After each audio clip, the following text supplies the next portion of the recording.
stories.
Hello there, we're coming to you live from Parliament buildings right here in Nairobi. A very significant day for Parliament as the curtains come down on the 12th Parliament, the National Assembly to be precise. I'll be joined later on in this broadcast on Game Plan 2022. We'll be taking stock of the achievements of the 12th Parliament, and that's the National Assembly as well as the Senate on Game Plan 2022. Be sure to catch that conversation. You can be part of that conversation using our SMS line 22047. Tell us what you will remember this Parliament for.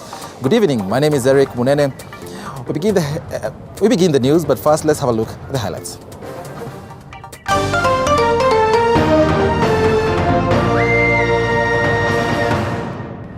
Advice to the voters is you cannot change leaders halfway.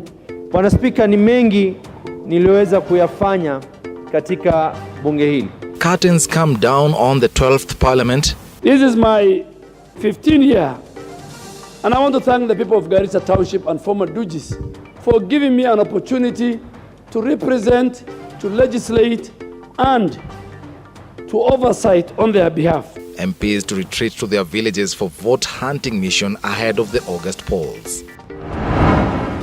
The Commission's chairperson, Wafula Chebukati, allays fears of a botched election.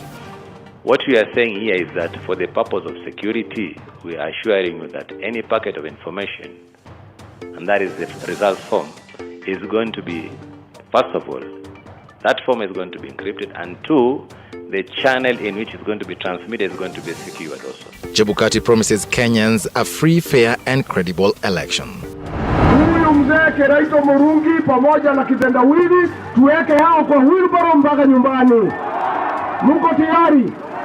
And Kenya Kwanza Brigade pitches tent in Busia, Meru and Vihiga counties. Sisi kila siku tunapata hata kama ni kura moja ama mbili, wale ni kupoteza wanapoteza. Kwa hivyo sisi tunanyenyekea na tunasema sisi hatutafuti wafuasi. Tunatafuta watu ambao tutafanya kazi pamoja. As Azimio la Umoja leaders woo Murang'a County.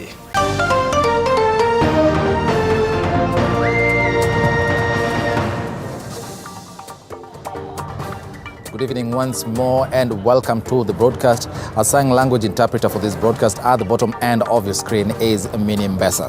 Now, today was the last day of the 12th Parliament and parliamentarians held their debate as they adjourned in view of the general election. The members of parliament took time to reminisce about their achievements as well as the highs and lows that they had in the House. Have a look. Over 50 million, close 50 million Kenyans. For more than 3 hours, legislators in the 12th Parliament took time to reminisce about their time as members of Parliament, thanking their constituents for giving them the opportunity to serve them. This is my 15th year, and I want to thank the people of Garissa Township and former Dujis for giving me an opportunity to represent, to legislate, and to oversight on their behalf. Mr. Speaker, they elected me in 3 different political parties, signaling that it is not the political party they elect. They were electing the person of Aden Duale. In 3 counties, 3 neighboring counties, the county of Kirinyaga, the county of Nyeri, the county of Laikipia, I'm the only member of parliament who was elected back in 2017. So to me, it's very dear and it's very I really appreciate, and it's basically because of the work that we are doing. And I have no doubt, Honorable Speaker, that we will get the season 3 because of the work that we have done. Some of the members of parliament were concerned about the high turnover the House experiences, as a majority of the MPs in the previous houses were not re-elected, an issue they say hampers development. You cannot change leaders halfway. Give the leaders opportunity to learn, to help their people, so that when they come back, they can continue with the work they've started. According to the legislators, the August House has had its highs and lows, including witch hunting from some of their colleagues. I've actually been a victim of colleagues coming to my constituency and abusing me. And what amuses me, these colleagues who are doing this are actually first-timers, while I'm a third-timer. It's really a shame. And unless we uphold our own dignity, going to a colleague's constituency, it's good to inform the colleague that you are visiting, and then go about your business without necessarily calling your colleague names. I think for the 12th Parliament, we will go down in history as one of the Parliament where members would go to other constituencies, other members' constituency, talk ill of that member of Parliament, disparage the members of Parliament. Honorable Speaker, I wish that changes. Don't insult others. And I am on record, Honorable Speaker, I have had tremendous respect for the former Prime Minister. And as vehemently as I have opposed his policies and his political persuasions, I have never insulted him. And I will never insult the former Prime Minister. Neither will I ever insult Uhuru Kenyatta as a President of the Republic of Kenya, or even him as a person. But I will criticize them. I will tell them the truth as it is. As curtains close on the 12th Parliament to pave way for the upcoming general election, some of the members expressed optimism they will be occupants of the 13th Parliament. Sharon Baranga, TV 47.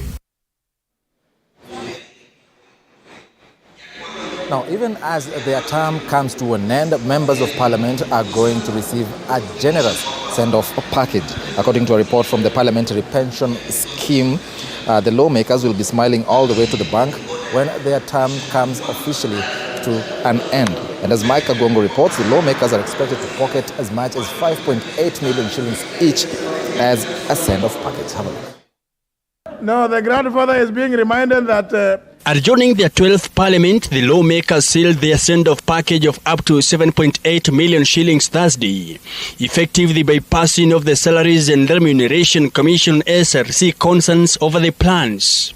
According to a report from Parliamentary Pension Scheme, MPs who will have served for only one term will receive the 5.8 million shillings each, while the lawmakers who have served for more than 2 terms will be entitled to 7.8 million shillings each as a send-off package. Initially, the lawmakers were seeking 11.6 million shilling send-off packages each in the proposal that was first tabled in the Parliament on August 5, 2020. Subject to provisions of this Act, a person shall be entitled to gratuity under this section where the person ceases to be a member of Parliament and has served an aggregate period of 5 years or less. Today, I decided to wear Mtumba clothes. Soon after, the SRC, however, put up a fight against the proposal, arguing that it would burden taxpayers who are already faced with the high cost of living, arguing that it will trigger other public officers to make their own demands. When compounded, the send-off package will hit 2.2 billion shillings, which burdens taxpayers already grappling with a high inflation rate that rose from 5.6% in March to 6.6% as per the Central Bank of Kenya. Mike Kagwango, TV 47, Nairobi. Now tonight, IEBC chairperson Wafula Chebukati has allayed fears of a botched presidential election amid pressure from key stakeholders on whether the IEBC has complied with the 2017 Supreme Court judgment on ensuring a free and fair election this August. Chebukati's assurance comes in the backdrop of an upset after the National Assembly's Delegated Legislation Committee failed to approve his regulations to manage the polls. After the 2017 presidential election debacle annulled by the Supreme Court, IEBC Chairman Wafula Chebukati heads to another general election with not just the country's expectations on his shoulders, but the international community as well. There is so much that is resting on the shoulders of IEBC that they have no option but to get it very right. All indications are that this is going to be a very contested election. And if there is any semblance of unfair treatment on any side, we know what the results can be. The international community, led by United States top diplomat and Secretary of State Antony Blinken, took note of the U.S. government's keen interest in the election in a tweet, calling for a free, fair and free poll. Tuesday's decision by the Committee on Delegated Legislation dealt Chebukati a blow when the House team refused to approve a complementary method to the electronic transmission of election results, among other proposals for managing the election. The Commission, as you all know, is moving on with preparation for elections. We have our election plans which we have been following. Of course, we have our results path which we shall demonstrate to stakeholders. And even without those regulations, the Commission will deliver to Kenyans a free, fair and credible election come the 9th of August. In the wake of the 2017 presidential election, which indicted IEBC for result transmission irregularities, the two main presidential rivals, Kenya Kwanza presidential candidate Deputy President William Ruto and Azimio coalition's Raila Odinga, Chief Justice Martha Koome and members of Parliament have piled pressure on Chebukati in the last 1 week.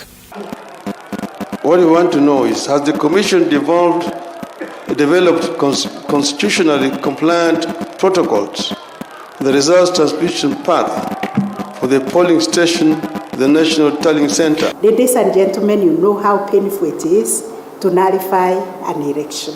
In the 2017 ruling, the court said this court, whenever called upon to adjudicate on a similar dispute, will reach the same decision if the anomalies remain the same, irrespective of who the aspirants may be, rendering the declared results invalid, null, and void. In the 2017 four-judge majority judgment, the Apex Court faulted IEBC for failing to transmit electronic results from 11,000 polling stations that had no 3G network coverage. On Wednesday night, IEBC said 1,111 polling stations had no 3G network coverage and promised to remedy the situation. We are also trying to put mechanisms to ensure that we have alternative network availability in those areas, and that includes using of satellite modems to ensure that we have connectivity in those areas. IEBC will also be on the spot on the printing of election materials, with the 2017 judgment putting the Commission on the spot for missing security features on Form 34Bs, which were used to declare final results in the annulled election. the simulation of electronic transmission of election results, forming a crucial timeline 2 months ahead of the election. IEBC is expected to receive the audited voters register on the 16th of June, ahead of publication on the 20th of June. Ballot papers are expected to be ready by the end of this month. Apul Kamau, TV47. Well, still on IEBC, the Commission now says that it is going to use satellite modems for areas that are not covered by the 3G network. While addressing the members of the press, the CEO of the Commission, Marjan Hussein, said that this is going to enable the Commission to transmit the results electronically. According to Marjan, the Commission has already submitted locations and the GPS of all polling centers that lack 3G network to the Communication Authority of Kenya. With 60 days remaining before the August 9 general election, the IEBC is expected to test and simulate the results transmission system that will be used to transmit the presidential results from all the polling stations electronically. The exercise that was presided over today by IEBC Chairman Wafula Chebukati, 2,900 stations were selected to test and transmit results. 2 polling stations were selected per ward. In the general election, 46,000 polling stations spread across the country will be used. 2 hours to the simulation exercise, only 1,200 polling stations had relayed their Forms 34A, with the IEBC blaming internet connectivity. The speed at which we are processing is dependent on the connectivity speed as well. And as a commission, we do not have our own connectivity. We rely on the national connectivity and the service providers we use. And therefore, we will be at the sympathy of the available connectivity for us to process the results. IEBC says after they mapped out all polling stations and submitted their GPS locations, the Communication Authority informed the Commission that 1,111 polling stations will not be able to relay their results due to lack of 3G and 4G internet connectivity. IEBC has now resorted to use satellite modems to transmit the results. There is no network and we have prior knowledge of the same. We will make arrangements for satellite modems. And if the budget does not allow us for satellite modems to be deployed in all the areas, then it means once the PO hits the send button on the KIMS kit, then as it moves along to deliver the original Form S to the constituency tally center, whenever network they come across, it will go automatically. Not control the public network. Ours is to use the infrastructure that has been provided. But practically, you know that not all polling stations are going to transmit at the same time. And like now, we gave them a go, and they started transmitting at the same time. If you transmit at the same time, there's going to be possibility of course, delays, like I explained, through switching of information from one router to another, from one network to other. This time round, the IEBC will only be relaying the images of Forms 34A and not any numerical figures to avoid manipulation of data. Presidential aspirants, their agents and political parties will have access to the transmission system to keep the track of the results as they stream in. IEBC says it will only announce the final tally after all the returning officers have submitted Forms 34A and Forms 34B to the National Tallying Center physically. They normally tally faster than us, but because of statutory requirements, ours will delay. But don't forget, in the general election, for presidential election, we have up to 1 week to do that job. And in any case, no one is allowed by law to declare any result. The IEBC has planned a meeting with stakeholders to address issues concerning the results transmission system. While affirming the integrity of the 2022 general election, IEBC says there will be no room for manipulation on figures on the images being transmitted from polling stations to the National Tallying Center. IEBC says all data that need to be transmitted will be secure. However, stakeholders have pointed fingers on the efficacy of the system used to transmit the results. Mwangi Maina, TV47 from the Bomas of Kenya, Nairobi. Well, thank you very much, Mwangi Maina, for that. Now moving on, the Kenya Kwanza Brigade today toured several parts of the country with its members drumming up support for their economic model, also known as the bottom-up economic model. Well, Rigathi Gachagua, who's the UDA's running mate, pitched tent in Meru County, while ANC leader Musalia Mudavadi rallied Busia and Vihiga residents. Joash Onsari reports.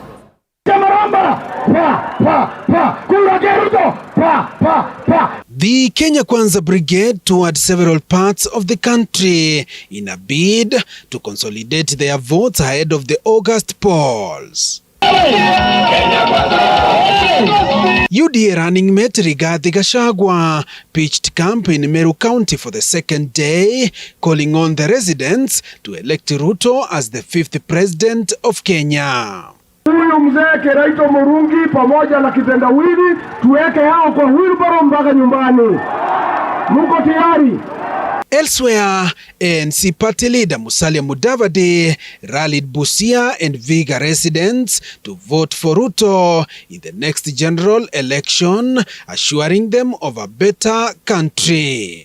Mudavadi and other Kenya Kwanza leaders at the same time rubbished the latest opinion polls by research firm Infotainment, saying they are misleading.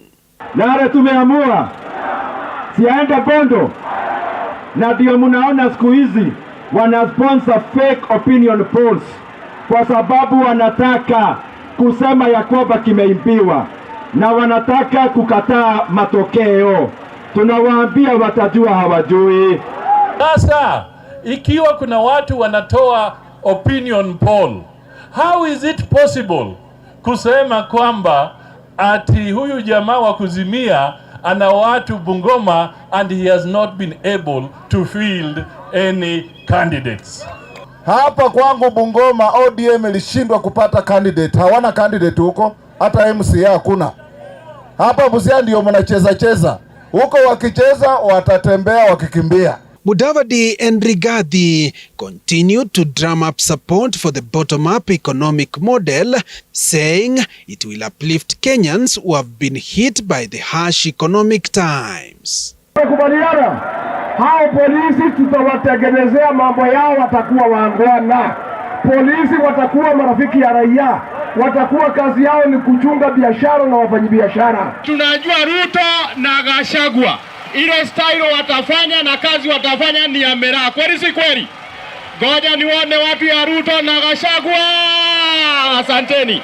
Lazima sisi tushikane vizuri na tulete maendeleo hapa Busia yetu, kutokea chini kwa biashara za wakina mama, za vijana, ajira ya vijana na vitu kama hivyo.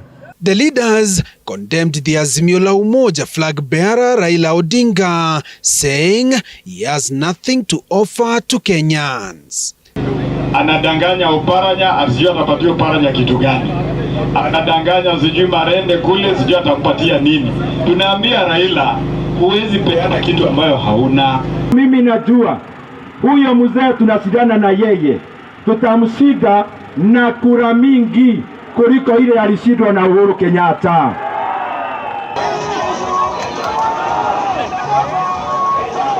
Joash Onsare, TV 47.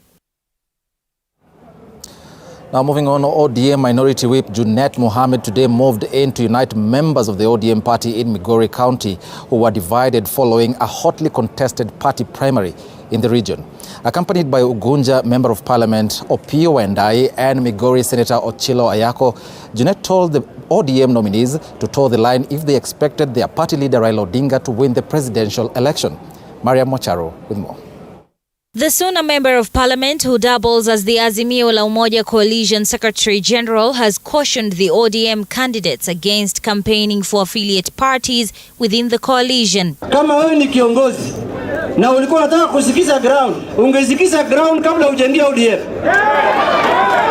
Ungesikiza ground kama hujapewa ticket ya ODM. Lakini kama umepewa ticket ya ODM, hakuna ground unasikia. Ground ni ODM. Njia yako ni moja tu ya kutetea hiyo chama na kuhakikisha kwamba ODM imeshinda hizo viti yote. On his part, the Ugunja Member of Parliament Wandai Opiyo called on residents to anchor on the numerical strength of Raila's political party and represent the party well in Parliament. Junet also called on the IEBC to conduct credible and fair elections. Kule bungeni, jambo la muhimu ni idadi ya wajumbe. Na kwa hivyo sisi kama wanachama cha ODM lazima tufanye juu chini. Yeyote inawezekana tuhakikisha kwamba tuko na idadi ya kutosha ya wabunge. Sisi tuliumia 2017 kama watu wa ODM na watu wa NASA. Uchaguzi ilikuwa nullified Supreme Court. Hatutaki kuingia kipindi kingine kama hiyo. Tunataka Chebukati wahakikishie sisi ya kwamba register ambayo tutatumia katika uchaguzi hii inakuja tarehe 9 is a clean register, and everyone who will go out on 9th of August to vote for Raila Amolo Odinga will find his or her name on the register. The leaders drummed up support for the Azimio's flag bearer Raila Odinga, saying Kenyans are safe in his hands. Mariam Wacharo, TV 47. Now tonight, Mombasa residents are meeting their gubernatorial aspirants to assess their capabilities of leading them ahead of the general election. The debate that has been organized by local media stations in conjunction with the Media Council of Kenya is expected to give residents a platform to know the aspirants, as well as give their aspirants room to share their agenda for the county. Now, we are now being joined by our Mombasa-based reporter, Patronila Goren, to bring up to speed with the latest happenings. Thank you very much, Eric Munene from our studios in Nairobi. As you have stated, there is a gubernatorial debate that is ongoing here in Mombasa County, and the debate has brought together aspirants for the governor's seat here.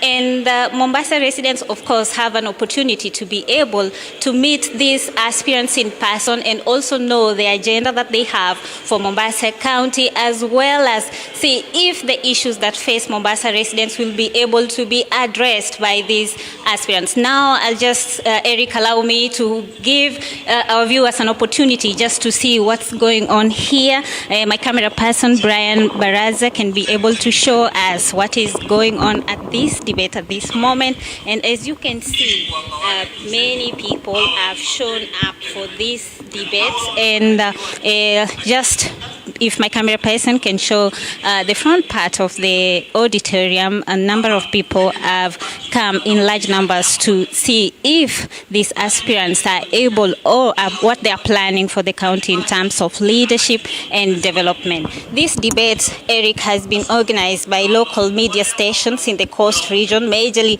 radios, in collaboration with the Media Council of Kenya, and has attracted 3 gubernatorial aspirants that are present tonight.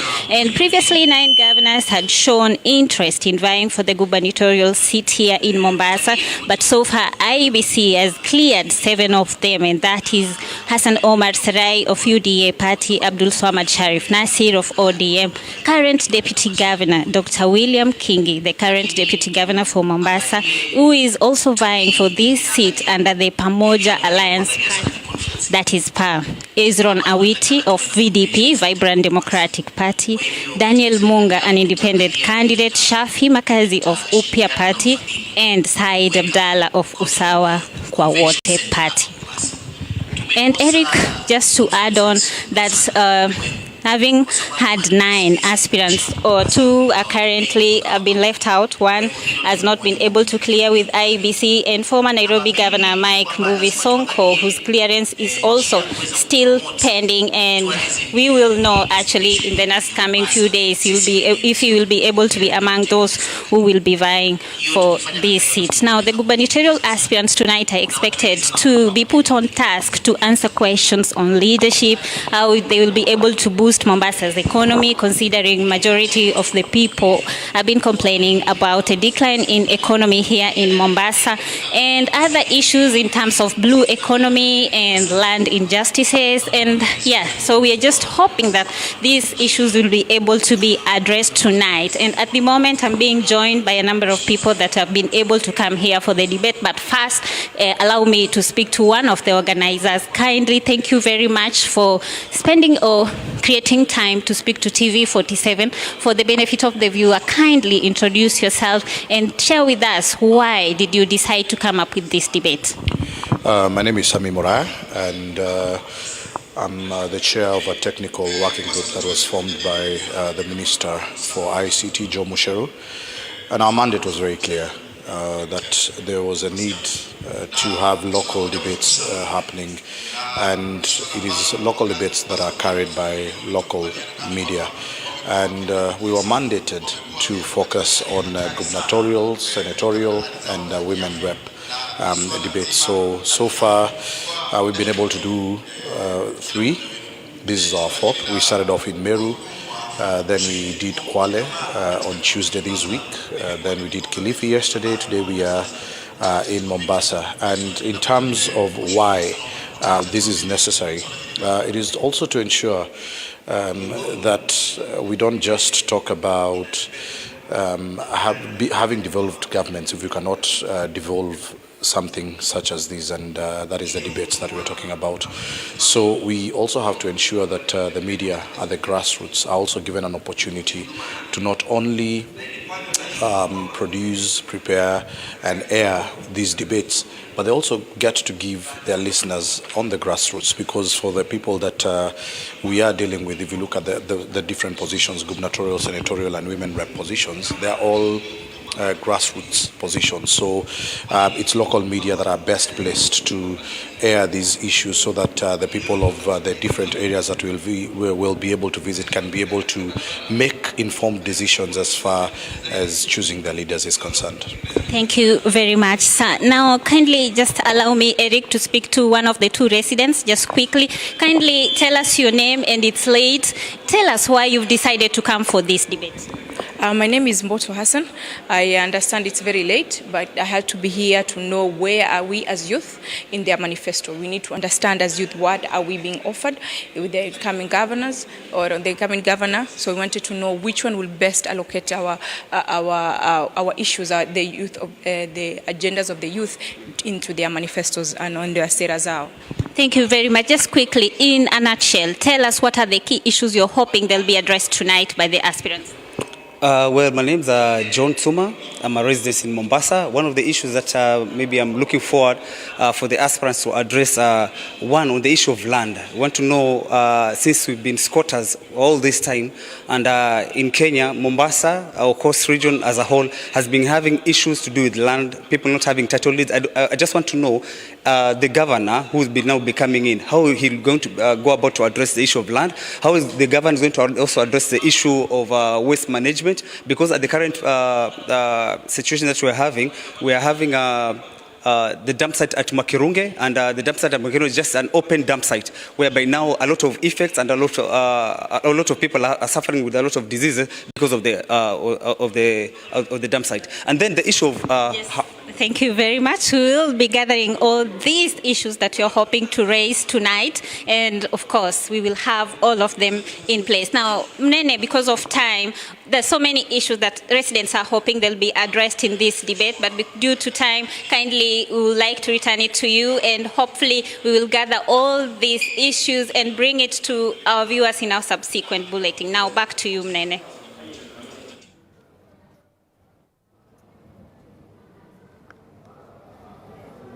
Well, thank you very much, Patronila Goren, for that. News Tonight takes a short break, but remember, ahead on Game Plan 2022, as I had promised you earlier, I'll be joined here by 2 legislators who try and make sense of the 12th Parliament's performance over a period of 5 years, the last 5 years. So keep it here. You can be part of that conversation by texting us live on 22047.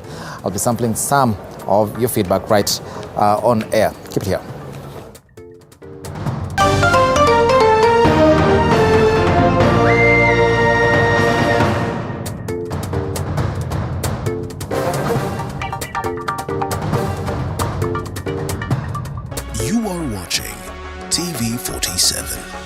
The home of untold stories.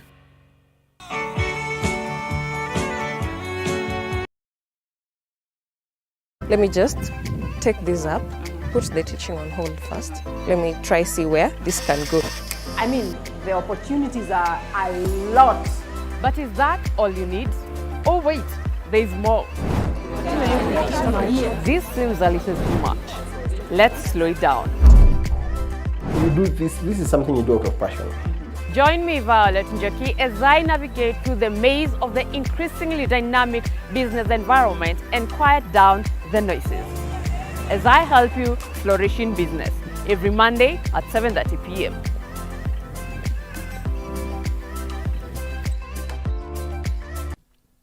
Wakey, wakey, time for fun.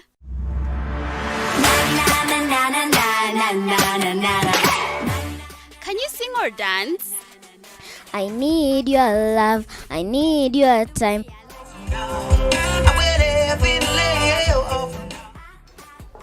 Now, let's get artsy. We are doing paper montage, and what we need is gazettes, my glue, scissors, and luminous paper. Get your bin bag, it's story time. Today we're reading the story about Thumbelina, Little Tiny. Have you read this story before? Every Saturday at 9 a.m., Kids on the Block, your home of unlimited fun.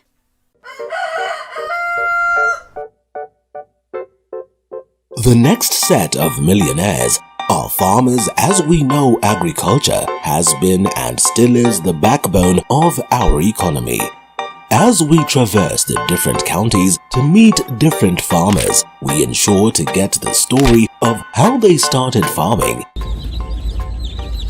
and even how they continue to penetrate the market and overcome the challenges.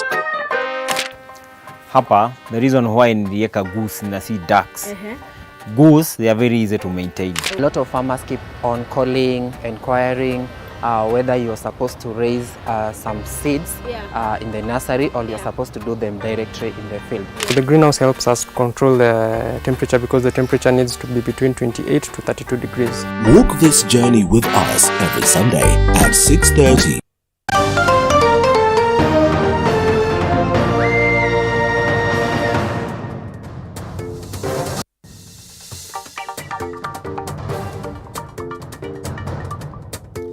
Welcome back and thanks for staying with us. Now moving on, Anglican Archbishop Jackson Ole Sapit has called on the Independent Electoral and Boundaries Commission to be impartial and act without prejudice. Sapit was speaking during the launch of a peace campaign in Kakamega County. Violet Auma tells us more.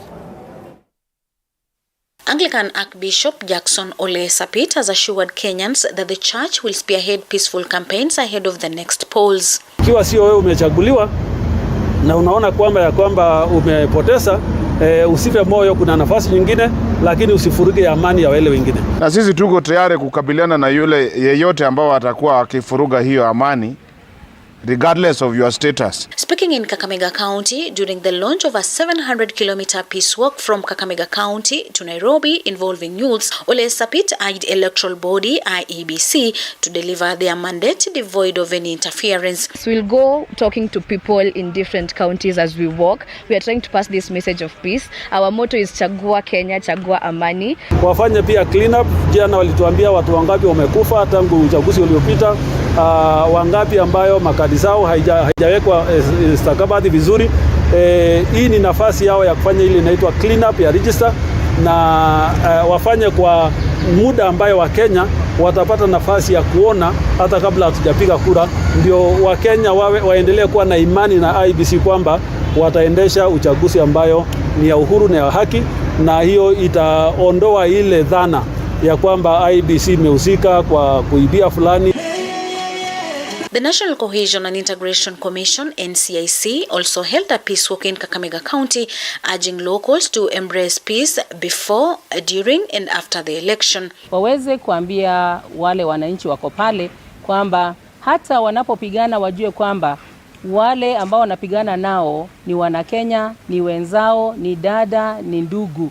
Na pia wajue kwamba baada ya kura bado wataendelea kuishi pale na wenzao, na kwa hivyo waweze kudumisha amani. The peace walk, dubbed Uchaguzi Bila Noma Caravan, will traverse in 12 sub-counties for 2 days before heading to Vihiga on Saturday. Kakamega County is among the 23 counties listed by the NCIC as hotspot areas that are being monitored closely by the commission. Sisi kama NCIC tumenunua gadgets za kuweza kuwashika wale ambao wataweza kunena ama kutoa matamshi yasiyofaa.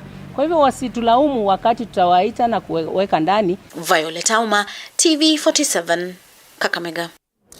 Moving on, the 2022 presidential debate organizers have announced a new partnership with Usawa Agenda Organization meant to run a smooth and transparent debate next month. The organizing committee of the Secretariat says the debate will be held next month on a date yet to be identified.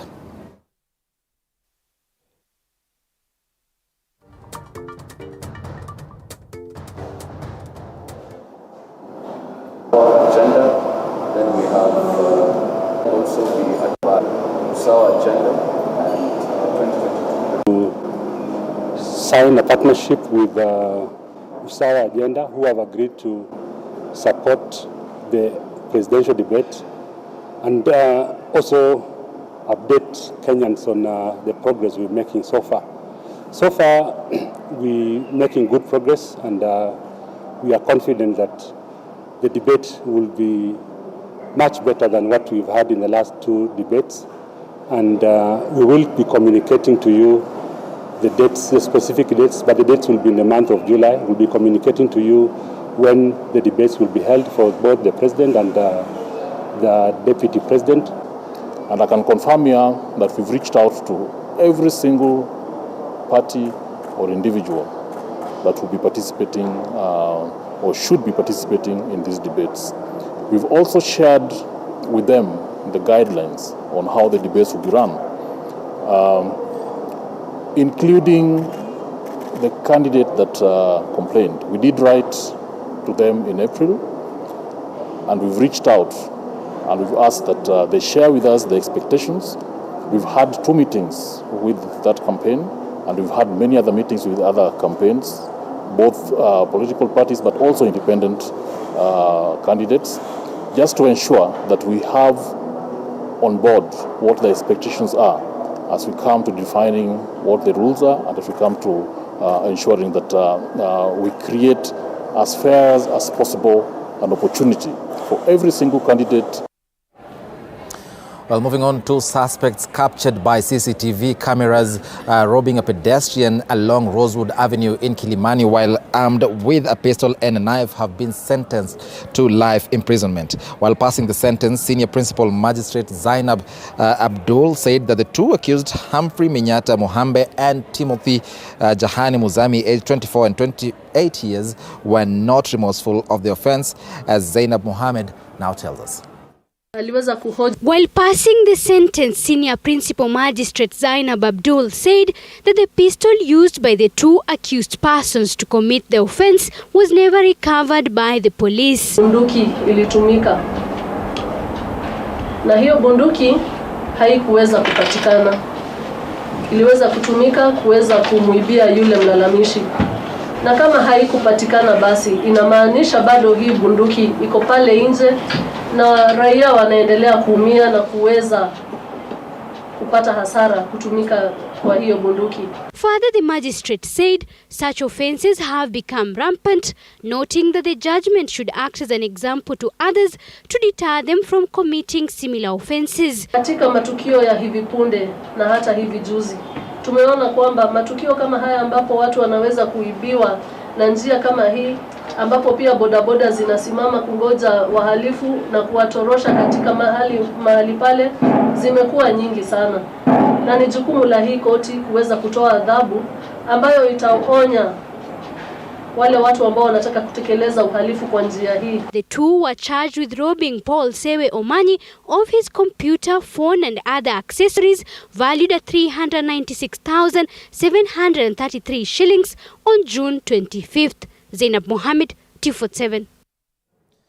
Moving on, the Directorate of Criminal Investigations is now probing a matter where a prominent business person was killed by an unknown assailants in Embu County. Dennis Mbaye's car was sprayed with bullets meters away from his Bonanza Dallas home in Embu County, killing him instantly. The victim died while receiving treatment in hospital, as Chepto Boyd now tells us. Officers from the Directorate of Criminal Investigation DCI in Embu County have launched investigations into the death of a prominent businessman who was shot dead yesterday night 250 meters away from his Dallas home in Embu County. Dennis Mbai met his death after more than 15 bullets were sprayed at his car by unknown assailants who were trailing him. Ninapozungumza wakati huu ni kuwa mwili umehifadhiwa katika hospitali ya level 5. Watu wake, jamii yake, watu kutoka jamii yake walikuja wakajitokeza na baadaye waliweza kutambua mwili na kujitambulisha. Na sisi kwa upande wetu wa kipolisi ni kuwa wale wahusika, ile idara ya jinai inaendelea kufanya uchunguzi. Embu West OCPD Julius Chumbule has confirmed the incident, saying that they were informed about the incident by residents, but the victim had been rushed to Embu Level 5 Hospital by neighbors upon their arrival to the scene, where he succumbed to the injuries. Labda pengine, tunasema pengine, lakini ni kitu ambacho hatujathibitisha. Kwa hivyo hatuwezi tukasema ilikuwa ni vita baina ya wafanyabiashara au walikuwa wamefanya nini. Lakini uchunguzi wetu labda pengine baadaye ukituelekeza upande ule tutachunguza. Kusema kweli hakuna mtu ambaye amejitokeza na kusema tuliona lile gari. Isipokuwa kuna mtu alikuwa tu anasema kwa umbali na hajaandikisha ripoti, na tunamfuatilia andikisha ripoti, ni kuwa anasema aliona ni gari ndogo na lilikuwa na zile namba za usajili. Mbai, who vied for the Kirimari MCA seat in 2017 under the Maendeleo Chap ticket but lost it, has been on the police radar over suspicion of leading robbery syndicate and a drug trafficking ring. Chapter 8, TV 47. To some sad news now, a 7-year-old girl has died while her 3 siblings continue recuperating in hospital after allegedly consuming raw poisonous cassava in Makongeni village, Nambale constituency in Busia County. Chichi Josephine tells us more. According to neighbors, the 4 aged 5, 6, 7 and 9 respectively started experiencing abdominal pain before they were rushed to Nambale sub-county hospital for treatment. Nikasema ukweli, akasema ukweli, atitoka tafadhali unisaidie tuokoe. Kweli siku 6 nilitoka mbio kufika hapa, nikapata watoto wawili wameshazirai na wanatabika mihogo tupu. The 7-year-old girl succumbed hours after arriving at the Nambale sub-county hospital, while 3 others were rushed to Busia referral hospital for specialized treatment. Walikula mwogo, walimenena mwogo ubaya, ilileta shida, walitafuna mwogo mbichi.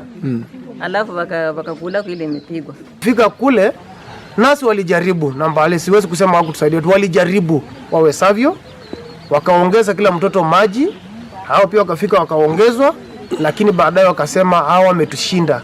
Na waliposema wametushinda, tayari mmoja alikuwa ameshaaga. Dickens Atiang, nurse in charge at the Busia Referral Hospital, confirmed the incident, saying the girl's death was as a result of consuming a poisonous cassava, noting that the 3 are out of danger and are responding to treatment. Walikuwa na shida ya poisoning, cyanide poisoning. Watoto ambao tuko nao hapa watatu tuliweza kuhudumia kwa haraka. Na mimi upande wangu na laumu mwenye leta mwogo pia hapa kumwaga alifanya makosa. Hii mihogo ingekuja hapa pengine hatungekuwa na haya. Chichi Josephine, TV 47.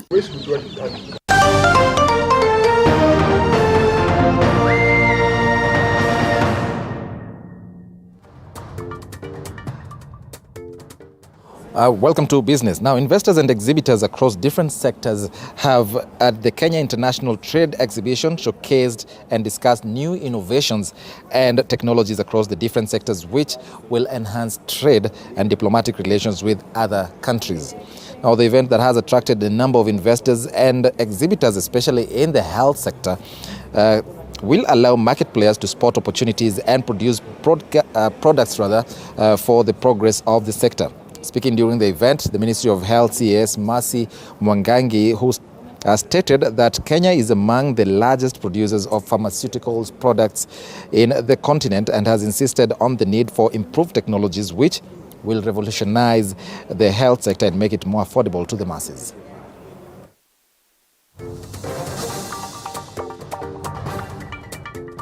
When we look at Kenya, we can see Kenya is perhaps one of the promising countries across the region. If we just narrow down to our pharmaceutical products, we can see we're already commanding about 30 companies that do pharmaceutical manufacturing are based here within Kenya. And so Kenya particularly is a very promising market.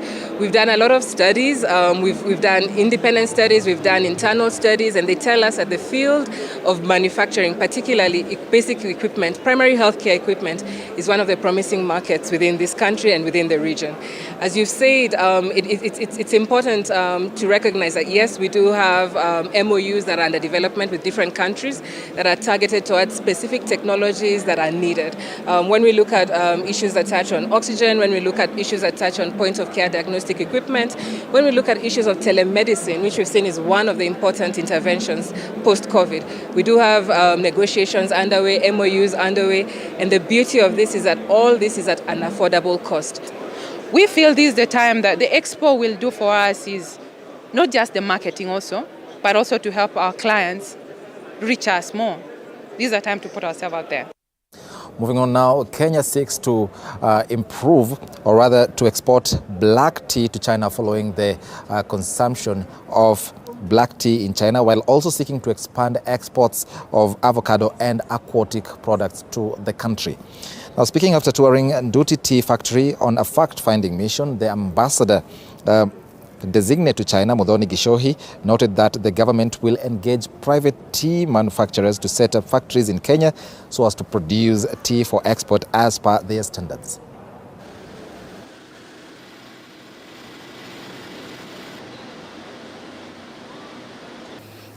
China, I know they take out of green tea. In fact, they are the largest exporter of green tea. Our greatest export is to actually Pakistan, but I'm looking at introducing black tea, because that is what we produce here in Kenya. Black tea to China, to make them appreciate the pleasures of taking black tea. We have started by bringing the farmer to the factory. We have trained them of good husbandry, how to pick the tea, so that we pick only the best quality from the farm, so that even when it comes to the factory, we are processing.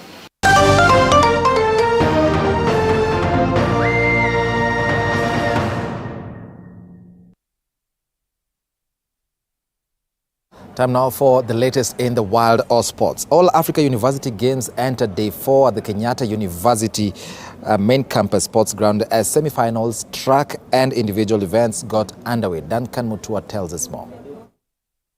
In the javelin category, Boniface Kilonzo of Mount Kenya University clinched gold after throwing a distance of 52.36 meters to finish ahead of Justin Biwott of Kisii University, who drew a distance of 62.36 meters. This was Kilonzo's second medal after he bagged bronze yesterday in the men's discus. Diana Kwanza of Kenyatta University bagged his second gold medal after yesterday's victory in 5,000 meters. Today, Kwanza emerged victorious in 10,000 meters after clocking 35 minutes and 15 seconds. She finished ahead of Sarah Compson of University of Development Studies, Ghana, and Zwane Solo Fellow of Swane University of Technology. Kwanza expressed his excitement after the win.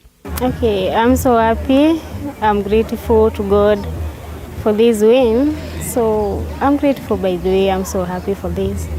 The calendar from last year, this year, so we were aware that the events will be hosted here. So we prepared.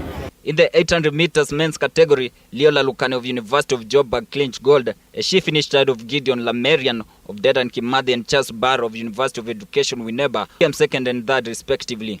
Lalukane said he's impressed to participate in Kenya, the home of 800-meter great David Rudisha. It feels good because I've been waiting for this moment. But another thing is that I'm happy to be where the great Rudisha